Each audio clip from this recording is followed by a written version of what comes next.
Good evening, नमस्ते। दूसरी इकाई में सभी बच्चों का हार्दिक स्वागत है। आज मैं भाषा विषय के अंतर्गत दूसरी इकाई की पहली कविता इंसान पढ़ाने जा रहा हूँ। आप लोग ध्यान से सुने और कविता को समझने का प्रयास करें।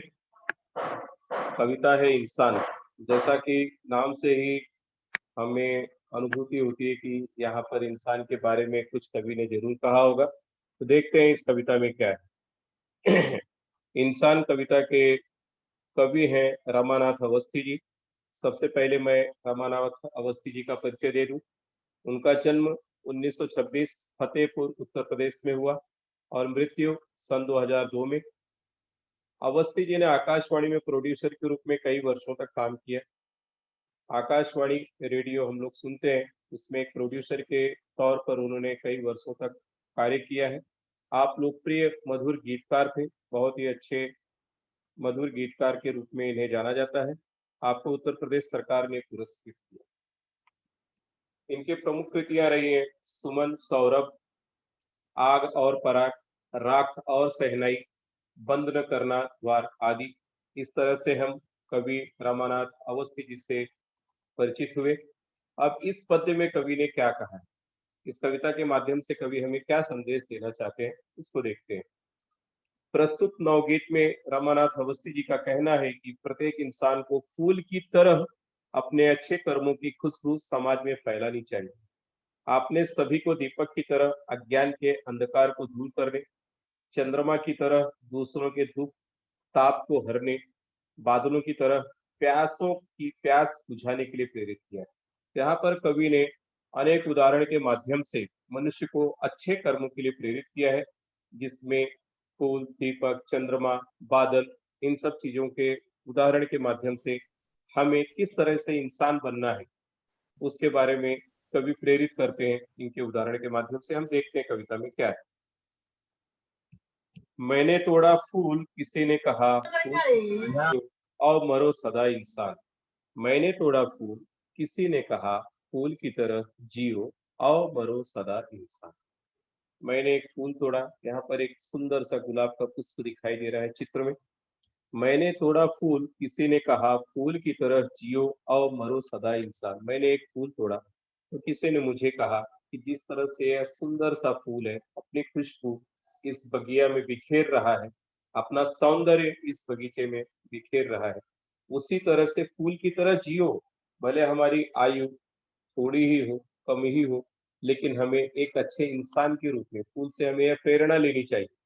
जैसे फूल का जो जीवन होता है बहुत कम समय का होता है, एक दिन, दो दिन, कोई कोई फूल तो कुछ समय के लिए ही खिलते हैं, किंतु जितने समय वह डाली पर रहता है, अपना सौंदर्य चारों तरफ बिखेरता है, उसकी खुशबू हवा के द्वारा चारों ओर बिखर जाती है।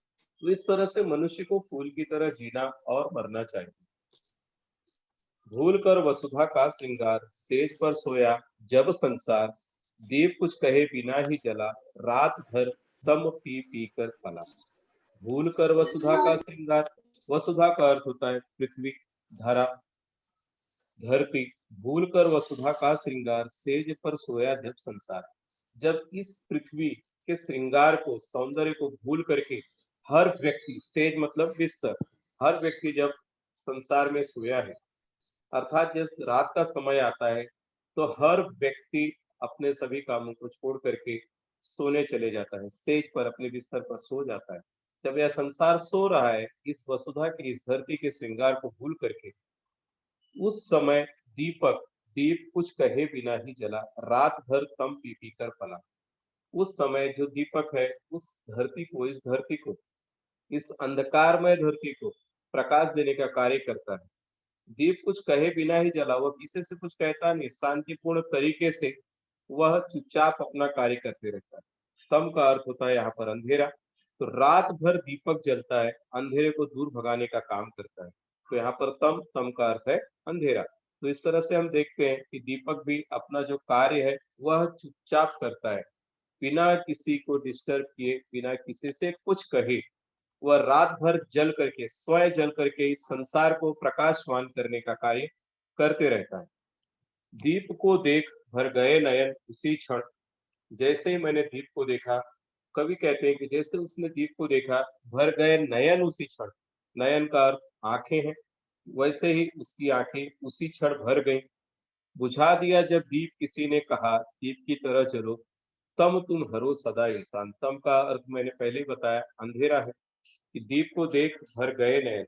जैसे ही मैंने दीपक को देखा, मेरे नयन भर गए। वह रात भर किस तरह से प्रज्वलित होकर के स्वयं जलते हुए इस संसार को प्रकाश देने का कार्य कर रहा है। जब बुझा दिया जब दीपक को, जब मैंने दीपक को बुझाया, सुबह का उजाला हो गया, अंधेरा समाप्त हो गया, सूर्य की किरणें दिखाई दी। जब मैंने दीपक को बुझाया, तो किसी ने मुझसे चुपके से कहा, दीप की तरह चलो, तम तुम हरो सदा इंसान। तो इस संसार में जो अंधेरा है, इस संसार में जो अज्ञानता फैली है, उस अज्ञानता को दूर करने के लिए हे इंसान, तुम भी दीप की तरह चुपचाप अपना कार्य करो। जिस तरह से दीपक अंधेरा हरने का कार्य करता है, उसी तरह से तुम दीपक से सीख ले करके इस संसार के अंधकार को मिटाने का कार्य करो। रात से कहने मन की बात, चंद्रमा जागा सारी रात। रात से कहने मन की बात, चंद्रमा जागा सारी रात। भूमि की सोनी डगर निहार, डाल आंसू चुपके दो चार। रात से कहने मन की बात, अर्थात इस रात्र से, इस निशा से कहने के लिए चंद्रमा सारी रात जागता है। भूमि की सूनी डगर निहार, भूमि अर्थात धरती, धरती की जो सूनी डगर है, रात में सारे रास्ते सूने हो जाते हैं। डगर का मतलब रास्ता है, निहारना, देखना, एकटक देखना या लगातार देखना। डाल आंसू चुपके दो चार। अब रात से कहने मन की बात, चंद्रमा जागा सारी रात जाग करके चांद जो है अपनी जो बातें हैं वह रात से कहना चाहता है। भूमि की सूनी डगर निहार, भूमि अर्थात इस धरती की जो सूनी डगर है उसको निहारता है वह रात भर। डाल आंसू चुपके दो चार, अपने आंसू, आंसू अर्थात चंद्रमा के आंसू क्या है, जो ओस की बूंदे रात में गिरती है, वही चंद्रमा के आंसू। तो इस तरह से हम देखते हैं कि सारी रात भूमि को, इस डगर को निहारते हुए चंद्रमा अपने मन की बात कहते हुए अपने आंसू, चुपके से अपने आंसू, आंसुओं की जो बूंद है, ओस की जो बूंद है, वह इस धरती पर उसकी गिरते रहते हैं।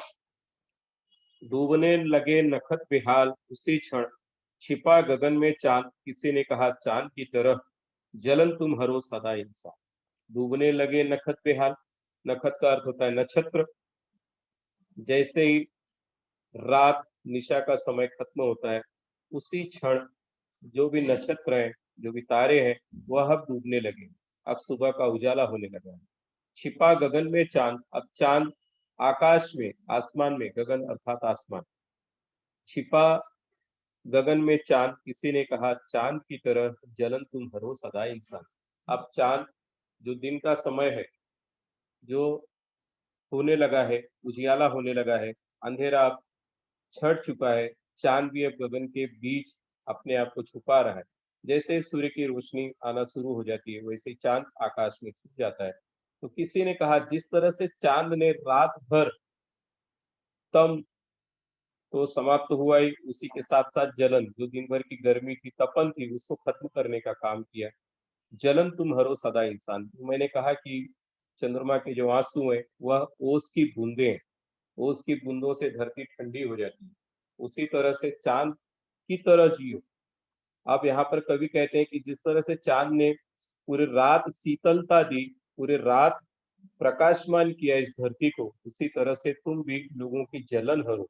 लोगों का जो भूमि का ताप था उसको हरने का काम चांद ने किया है, उसी तरह से तुम इस संसार की जलन को हरने का काम करो। सांस सी दुर्बल लहरें, पवन ने लिखा जलन को लेख, पपीहा की प्यारी आवाज हिलाने लगी इंद्र का राज। सांस सी दुर्बल लहरें, जैसे सांस है हमारी धीरे धीरे चलती है। सांस सी दुर्बल लहरें, पवन ने लिखा जलन को लेख। पवन अर्थात दुर्बल मतलब एकदम कमजोर। लहरें, जो समुद्र में उठती है लहरें, या नदी में जो लहरें उठती हुए में प्रतीत होती हैं। पवन ने लिखा जलद को लेख, पवन अर्थात हवा, हवा ने लिखा जलद, जलद का अर्थ होता है यहाँ पर बादल। सांस सी दुर्बल लहरें, पवन ने लिखा जलद को लेख, पपीहा की प्यारी आवाज हिलाने लगी इंद्र का राज। पपीहा, जैसा कि कहा जाता है, जब बोलता है तो एक तरह से वर्षा के मौसम के आने का जो आगाज है वह हमें पता चलता है। हिलाने लगे इंद्र का राज, अर्थात अब वर्षा की पुकार कर रहा है यह पक्षी। इंद्र वर्षा के देवता माने जाते हैं। पवन ने लिखा जलद को लेख, पवन यहाँ पर हवा लिख रही है, एक पत्र लिख रही है जलद को, बादलों को, क्योंकि अब गर्मी उष्णता अपने चरम पर है, इसलिए पपीहा भी बोलने लगा है। पपीहा की जो आवाज है, पपीहा एक पक्षी है, वह पुकार रहा है, जिसकी वजह से बरसात आएगी, ऐसा आगाज होने लगा है। इंद्र का राज हिलने लगा, अर्थात अब बारिश का मौसम आने वाला है। धरा का कंठ सींचने हेतु उसी क्षण बरसे झुक झुक मेघ, किसी ने कहा मेघ की तरह प्यास तुम भरो सदा इंसान। धरा अर्थात धरती, पृथ्वी, कंठ गला, कंठ का अर्थ होता है गला, अर्थात इस प्यासी धरती की प्यास बुझाने के लिए, जैसे ये पपीहा पक्षी अपनी पीहू पीहू की आवाज निकालता है, इंद्र का राज डूबने लगा। पवन जो हवा है वह भी बरसात के मौसम की पुकार कर रही है, जलद को पत्र लिख रही है, जलद अर्थात बादल को पत्र लिख रही है। उसी समय इस धारा प्यासी धरती के कंठ को, गले को सींचने के लिए बादल झुक झुक करके, मेघ, मेघ अर्थात बादल, मेघ बादल झुक झुक करके वर्षा करने लगते हैं। किसी ने कहा मेघ की तरह प्यास तुम भरो सदा इंसान, अर्थात जिस तरह से मेघ ने इस धरती की प्यास को बुझाया है, इस धरती की तपन को दूर किया है, गर्मी को खत्म किया है, उसी तरह से तुम भी इंसान इस संसार के लोगों की तपन को दूर करो, प्यास को बुझाने का काम करो। तो यहाँ पर हम कविता में हम देखते हैं कि सबसे पहले फूल का उदाहरण दिया है। फूल किस तरह से चारों तरफ सौंदर्य बिखेरता है और साथ ही साथ अपनी खुशबू देने का काम करता है। छोटे से जीवन में भी इस संसार को प्रसन्नचित रखने का कार्य करता है। उसी तरह से दीपक स्वयं जल करके संसार को प्रकाशवान करने का कार्य करता है। इसी तरह से मनुष्य को प्रेरणा लेकर के दीपक से प्रेरणा लेना है, फूल से प्रेरणा लेना है, चांद से प्रेरणा लेना है। चांद स्वयं ठंडी में ठिठुर ठिठुर करके इस धरती को शीतलता देने का कार्य करता है। ओस की बूंदों से धरती की गर्मी को खत्म करने का कार्य करता है। उसी तरह से बादल भी प्यास बुझाने का काम करते हैं। तो इन सब चीजों से हमें प्रेरणा लेकर के अच्छा कार्य करना चाहिए। ऐसा कवि करते हैं, इस संसार के हित में कार्य करना चाहिए। यहाँ पर शब्द वाटिका दिए। नखत का अर्थ है नक्षत्र, डगर मार्ग रास्ता, निहारना गौर से देखना, ध्यान से देखना, बेहाल जिसकी हालत या दशा अच्छी न हो, व्याकुल बेचैन, जलद का अर्थ यहाँ पर बादल दिया है, जलन ताप गर्मी। यहाँ स्वाध्याय की कुछ प्रश्न दिए हैं, कविता के माध्यम से इस स्वाध्याय को हम पूरा कर सकते हैं। अब दीप की तरफ, दीप की तरह हमें क्या करना है, दीप की तरह जलना है, जल करके और क्या करना है, इस संसार के अंधेरे को हरना है। तो काव्य पंक्तियां क्या है, दीप की तरह जलो तुम हरो, तम हरो, अर्थात तम का मतलब अंधेरा, तम तुम हरो, दीप की तरह जलो तम तुम हरो। फूल की तरह क्या करना है हमें, फूल की तरह जियो और मरो इंसान, फूल की तरह जियो, क्षणिक सा जीवन लेकिन अच्छे से जियो, खुशबू बिखरो इस संसार में। चांद की तरह क्या करना है हमें, चांद की तरह जलन तुम हरो, जो इस संसार का ताप है, जलन है, गर्मी है, दिन भर की जो उष्णता है, उसको हरने का काम करो। तो कविता के माध्यम से इन पंक्तियों को हम पूरा कर सकते हैं। मेघ की तरह प्यास तुम भरो, मेघ की तरह प्यास तुम भरो सदा इंसान, अर्थात जो धरती प्यासी है, जब मेघ बरसते हैं तब जाकर के इस धरती की प्यास बुझती है। मेघ की तरह प्यास तुम भरो। मैंने तोड़ा फूल किसी ने कहा जियो और मरो सदा इंसान, पंक्तियों का अर्थ लिखो। तो इस पंक्तियों का अर्थ मैंने बताया कि किस तरह से फूल छोटे से जीवन, अल्प सा जीवन होता है उसका, बहुत छोटा सा, 2 दिन 4 दिन, किसी किसी का 1 दिन, तो उस छोटे से जीवन में भी वह सौंदर्य बिखेरने का कार्य करता है, अपनी खुशबू चारों तरफ बिखेरने का कार्य करता है। उसी तरह से मनुष्य को फूल से प्रेरणा लेकर के अपने से छोटे से जीवन में इस संसार को अपने कार्यों से, नेक कार्यों से अपनी ख्याति को चारों तरफ बिखेरना चाहिए। ऐसा कार्य करो कि लोग इस दुनिया में, इस धरती पर हमें याद रखें।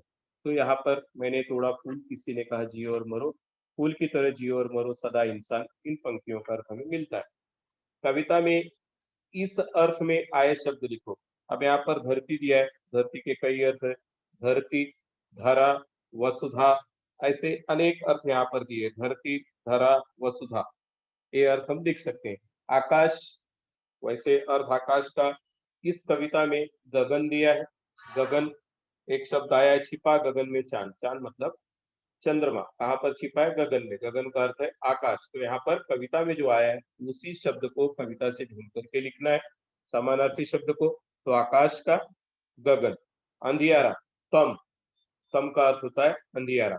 हवा, हवा का जो समानार्थी शब्द है इस कविता में पवन, पवन शब्द आया।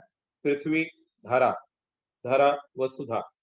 बादल, बादल का हम बता सकते हैं जलद, जलद शब्द आया था बादल के लिए। जलद जो जल को भर करके लेके जाते हैं उसे कहते हैं बादल। तो कविता में जलद शब्द है बादल के लिए। धन्यवाद बच्चों।